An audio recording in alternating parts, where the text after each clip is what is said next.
What's up, agency owners? Jason Swenk with another episode of the Smart Agency Masterclass, a podcast for the digital agency owner that wants to scale faster and create freedom in their life. And on today's episode, I have a special guest. I have a good friend of mine, Dan Martell, who's going to talk about how to get unstuck and create more freedom. He has got a new book out, and we're going to go ahead and jump into it. So let's go ahead and get in the show.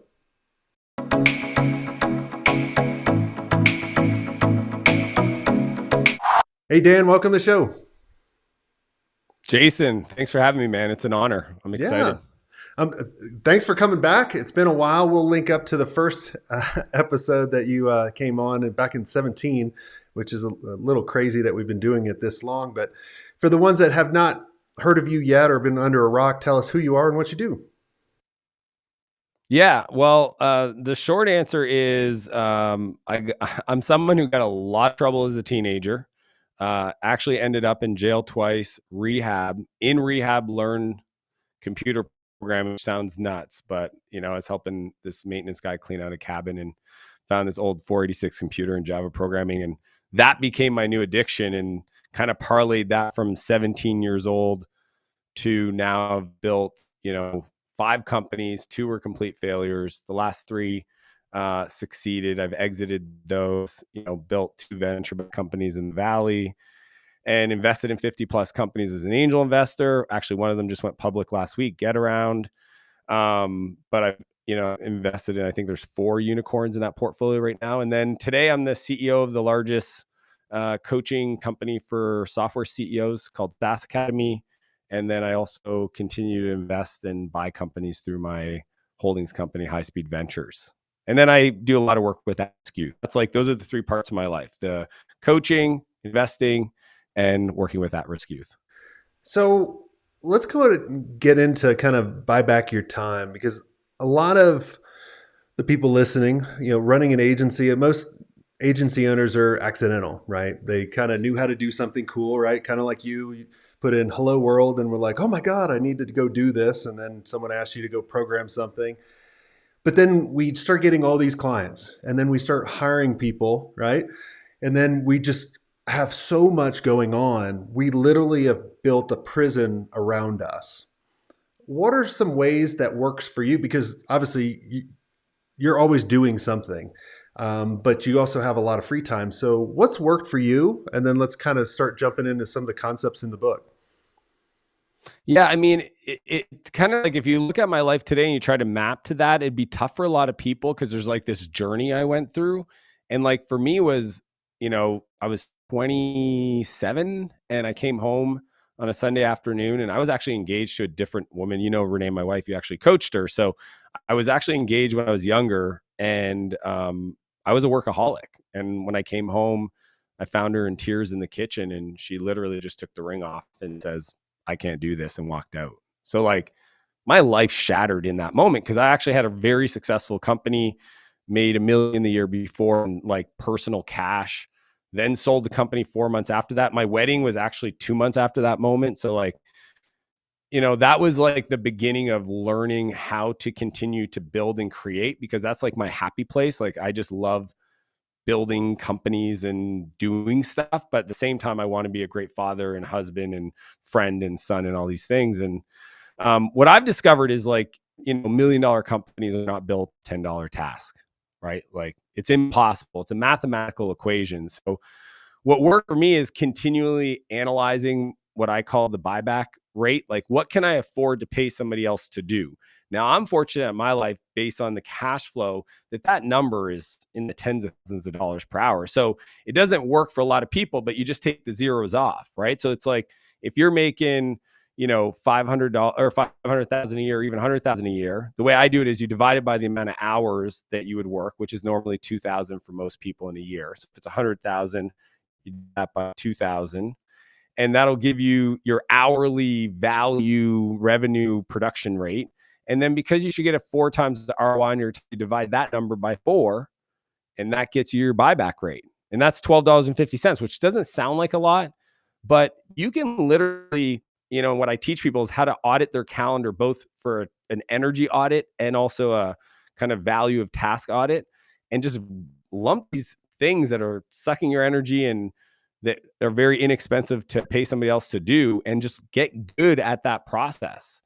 And that's just, there is literally, this is how all the top Silicon Valley startup companies scale so fast. This is how all the people you admire out there, like Richard Branson and Warren Buffett and Oprah Winfrey, and a lot of artists like, Tom Clancy as a book author, and just it actually, Gary Vee does this. Like, this is a methodology that a lot of people have been doing for years, because at the end of the day, you need to get leverage with your time. It's time's a constant. You multiply it times some form of leverage, and you get a high output. So I'm always doing this time and energy audit to figure out how can I actually do more. And then I can use that free time to choose to do what I want: mountain biking, snowboarding, snow biking, which is my new passion, triathlon, you name it. I mean, that's like the beauty of it is then you're living life on your own terms. What do you think comes first? When I remember when I was running my first agency, we were maybe 4 years in, we were a couple million in revenue, and I was working around the clock, and I hated what I was doing. And I literally got to a point where Kimberly was like, I was like, I don't know what to do. I was miserable. I was probably really close to where you were, right? And she goes, well, why don't you just quit and go get a job? And I literally was like, man, like that's the ultimate failure as like, a creator, an entrepreneur. You're like, getting a job? Like, I've been fired from every single job I've ever had. I was like, that's not an option. But I remember taking an interview with a small company called NASCAR, and they asked me, what do I love doing? What do I never want to do ever again? And I literally drew on a sheet of paper. I basically took my fist, drew a circle around it, and said, everything outside the circle is all the shit I hate and I never want to do again. Kind of like probably auditing your calendar of what you taught us. I remember we were in a mastermind a couple of years ago, and I remember you teaching all of us that. And I was like, oh man, that's really pretty neat. And I want you to talk about that in a second. And then everything in the circle I wanted to do. And so I started outsourcing and saying no. And then I started getting my time back. And then the agency just exploded. And then we were able to sell it a couple of years later. So talk about the auditing your calendar, because I think that's really important. And I thought that was a really cool exercise that you walked us through. Yeah, well, what I've learned a long time ago is that no entrepreneur will grow into pain, right? Like me holding an arrow to your throat and say, step forward. Like, and what's crazy is that a lot of times you could be in a position of growth and still not take action towards it, because that growth will mean your calendar just gets obliterated, right? And like you're maxed out already. So crazy, like that people could actually grow, but they don't grow because of this pain line. And usually when they hit this pain line, they either do one of three things. I call them the 3 S's. They either decide to stall, like, I don't want to do this anymore. Let's go back to last year when it was more manageable and I was making more money. You probably deal with this all the time with your clients. They decide to sabotage. And this is a funny one because they don't even know they're doing this. It's like they drag their feet on an email, Oh my gosh, partnership, yes. all these things, right? Like these things could triple their business in a month, but they don't even know that they should, like free up their time to say yes to these stuff. So they just sabotage their potential. Or worse, they decide to sell because, the thing they thought they were building to have this freedom isn't working out, right? They climbed this ladder of success and they got to the top of it, everybody else's perception of success. And they realize it's leaning against the wrong wall. Like this vehicle did not give me this outcome that I was anticipating. And what I've discovered is that if you follow this methodology, and I have this thing called the ladder we can talk about in roles and sequence, but just doing a time and energy audit, like literally what I do with all my clients when I start working with them is I ask them to audit their calendar for 2 weeks. And the reason why it's 2 weeks is that, it gets all of the stuff you could be doing, with your time, right? So it removes distortion. And every 15 minutes, you just log what you did with your time. And there's no judgment, there's no right or wrong. But what happens at the end of this 2-week period is you've got this log of tasks or areas of focus. And then what you do is you analyze and you highlight in green things that gave you energy, stuff you enjoy doing. And then you highlight in red things that suck your energy, that take energy from you. And then you score each one with a $1 to $4 sign. A $1 sign if it's like, I would say like $10 to outsource, or, $2 signs if it's like $25, kind of like simple ratings, and it depends on where you're at in your career. But then you just grab all of the $1 sign red items and you put them in a bucket and you literally start just working through it. And when you're starting off in business, you may not be able to do a lot of this because you don't have the revenue, but you just got to start building that muscle. Now, the key in my world, though, is you don't do that to then just go Netflix and chill or go do nothing, because the whole point of trading your time by buying it back is to go do things that generate more revenue for you, right? Until you get to a place where you're working 30 hours a week, but you're generating lifestyle and the income that you want. And then you can decide, okay, well, I'm buying back my time, but now I'm using that time to go get my health in check, or contribute to my community, or be involved with some projects with my kids or whatever. And like, for me, that is the game. We just got to be better time trades. And the buyback principle that I talk about in the book is that we don't hire people to grow our business. We hire people to buy back our time first and foremost. If you follow this methodology, then you won't hit the pain line. It's impossible to do it, because the more you grow, the more time you have, and you fill it up with things that are green, that light you up and make you the most money, so you feel good about it.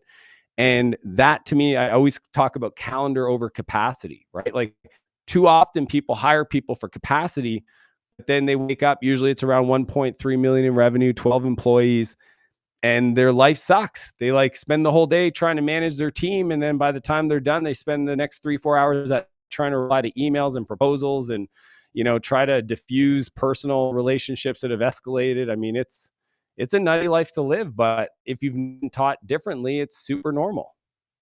It's kind of funny that you mentioned around the 1.5 or 12 employees. That's kind of like everyone starts off with selling $500 websites.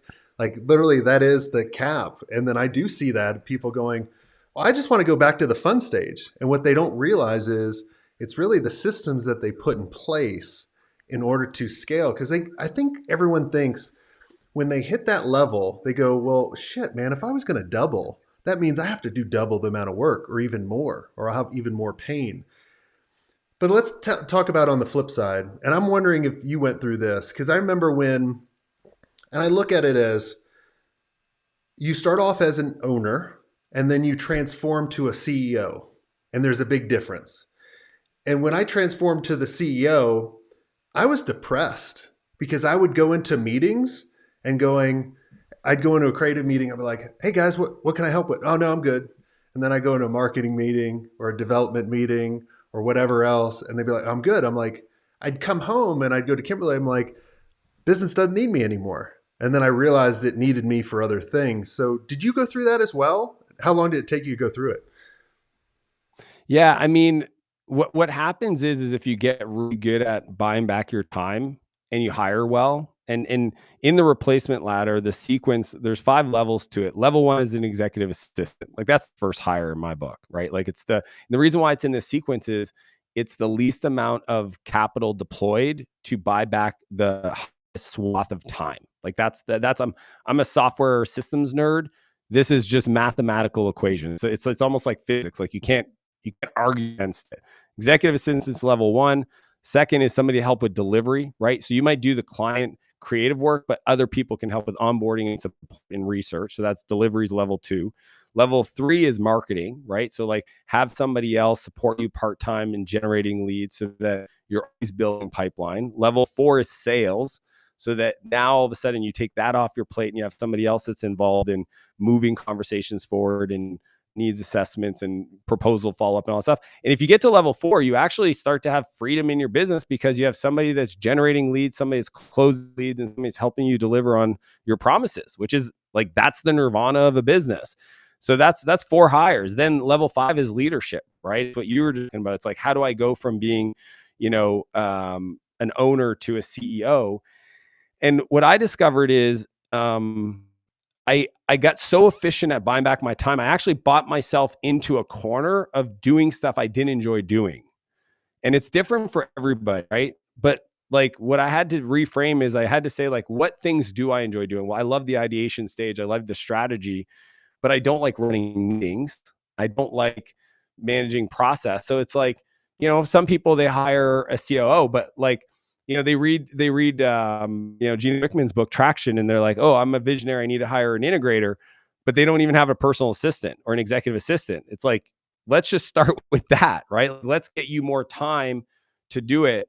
But what I quickly discovered, it probably took me like 5 months of realizing like I wasn't enjoying it, but what should I do that's going to add the most value to the business, right? It's the fill concept. In the book, I talk about the buyback loop, which is audit, transfer, fill. It's like audit your time, like we just discussed with the time and energy audit. Transfer, I teach frameworks for how to delegate so that you feel like you're in control. And then fill is about like how I feel with things that light me up. And for me, what I discovered as being the CEO of the business is my role is really about vision, people, and finance, right? Making or money. It's like making sure that the business has somebody that's got their finger on the cash flow and the financial. Now, I don't do any of it, and you can have a CFO, but you still need to make sure it's capitalized properly and that things are being done. The people is culture, right? Hiring, firing, training, right? Which for a lot of people, that can bring a lot of joy, right? Because it's like you're developing leaders. And then vision, which is what I think most entrepreneurs like to do. It's like, I don't want to be involved in the doing. I just want to ideate about the future and the potential and like allow me to stay in that headspace. It's 3 years into the future, 5 years in the future. Don't pull me into the day to day. And it's actually interesting because what I think is moving my senior leadership team to focus on the quarter, and then the executive leadership team we focus on the next 16 months. So it actually, I use that strategy even today. And here's the other thing: you talked about like, oh, I want to have double as amount of challenges. I only have 5 direct reports ever. It doesn't matter how many companies I run. Doesn't matter how many businesses invested. I literally have 5 direct reports. So then my responsibility is to try to increase the management bandwidth of those individuals, either by coaching them up or hiring people that can come in. And so like, you might have 3 direct reports, a marketing, a sales, and a customer success person. Well, then your next could be a CRO, and then those 3 people report to that person. So like if one of my companies, I only have 2 direct reports, my COO and my CRO, and that's it, right? And it's like there's ways to buy back your time. But a lot of people, Jason, they're going to go buy a new sports car. They're going to go on these elaborate trips and they undervalue their own time, right? And then they're like upset they don't have time to go to the gym or they don't have time to go on date nights. They don't have time to be with kids. It's like, look, I want you to have all those things, but I also want you to start with like really focusing on, figure out where your time is getting allocated and what's sucking your energy levels and then trading those up. Yeah.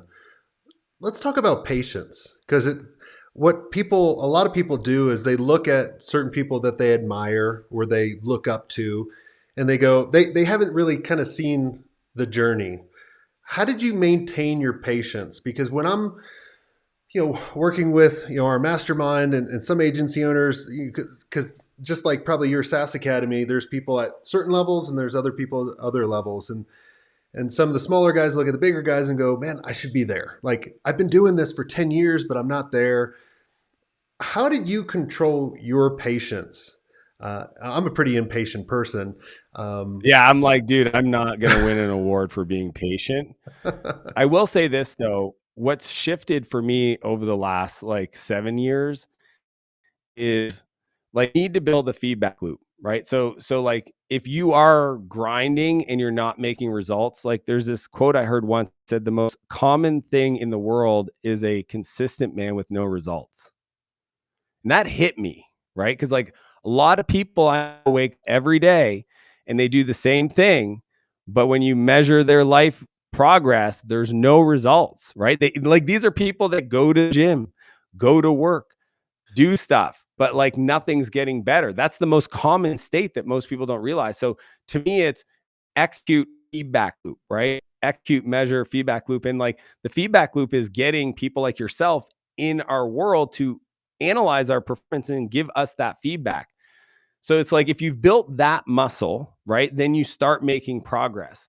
The next level above that, though, is really the belief that our energy and our focus will actually have more impact on our progress than anything else. And that energy is one of gratitude and completeness with the desire to create more and the patience to know that it will happen on the timeline that is supposed to happen. It doesn't mean you don't do anything, but in the book, I talk building your empire, and that's whatever that is for every individual. Like there's no right or wrong for an empire, but what's cool at the empire level is that things start to happen around you because of the headspace that you hold yourself into. So I always say, like, to the degree out of 100% that you can believe the future you're trying to create 100% of the day. So those are two things, right? It's like 100% belief and 100% of the time. That would be the ultimate ability to create in a patient way. But most people, they're too easily disturbed, they're too easily knocked off their focus, they get upset. It's like, for me, patient has come more of like not reacting to the world around me, knowing that it's beautiful and it's perfect. Doesn't mean I don't take action, but I don't have to bring a frustrated energy to the thing. I hold faith, right? Because frustration is actually fear. And if you think, what's the difference between faith and fear? They're the same thing. It's the belief of a negative potential future, or the belief, that's fear, or the belief of a positive potential future, that's faith. And I'm telling you, if you hold faith more often in your mind, it will actually produce the outcome you want. Again, if all things are equal on the feedback loop and execution. And it's just a better place to live, which in a way you probably the patience concept that we're kind of talking about. So that's just kind of where I've ended up so far in my journey. Yeah, what I figured out was just kind of living in the now and then going back and remembering, when and this is hard for people to kind of grasp because I'd never grasped it until after I had an exit with the agency. And there was two kind of epiphanies that I realized that were actually true of people that told me. They were like, don't make decisions based on money, which I was like, well, that's easy for you because you have money. But if I went back, I would have probably made more money faster if I ignored that and just followed my passion. And then the other one is just appreciate what you have now. Because when I look back at the agency or when I look back at a couple years for this business, I actually enjoyed the grind of some of those challenges that we overcame and been like, man, this is going to really mold us. Like, let's say we go through a month where we have a lot of people leave and you're like, oh my God, we're losing it. We're going under, right? And then we, hit that fear line and then we start making bad decisions rather than going, how can we take this as a learning thing, live in the now, look forward to the future, but really figure that out and then kind of steer your team that way. And that's what really got me through it. Especially being impatient. I'm like, God, like I used to just be like, let's just do it. It drove me crazy. Yeah, it's funny because like the pain that people go through, like what I've discovered is pain is not optional. Like you're gonna go through pain. Suffering is a decision, right? So like in the same circumstance, you chose to look at those challenges as like opportunities to grow. It's like going to the gym. You're only going to make gains on those last 2 or 3 reps when you absolutely, exhausted the muscle and you're ripping the muscle to potentially grow and become stronger.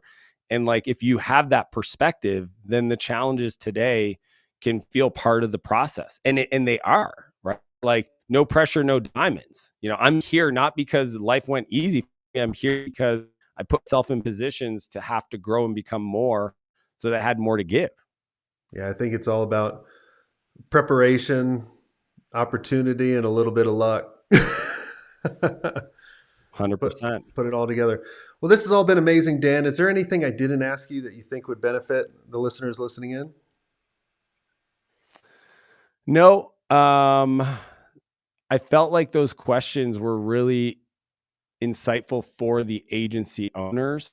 And I really hope people are inspired to like audit their calendar and understand their buyback rate and just take some action to just free up an hour or two a day and just feel it. And I think once they feel it, they'll get addicted to it and it'll be a game changer for them.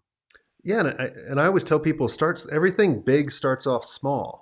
So just literally, because everyone comes to me going, I need to hire a COO, and I agree with you. I'm like, hire a virtual assistant first, and start auditing your time and what drains you. This past week I've had a lot of meetings. I'm like, oh my gosh, and then I'm like, I need to audit my time again. How often do you audit your time? I do it pretty much every 4 months. Just and it's really a byproduct of how dynamic your work life is and, like, where you're going. Mhm.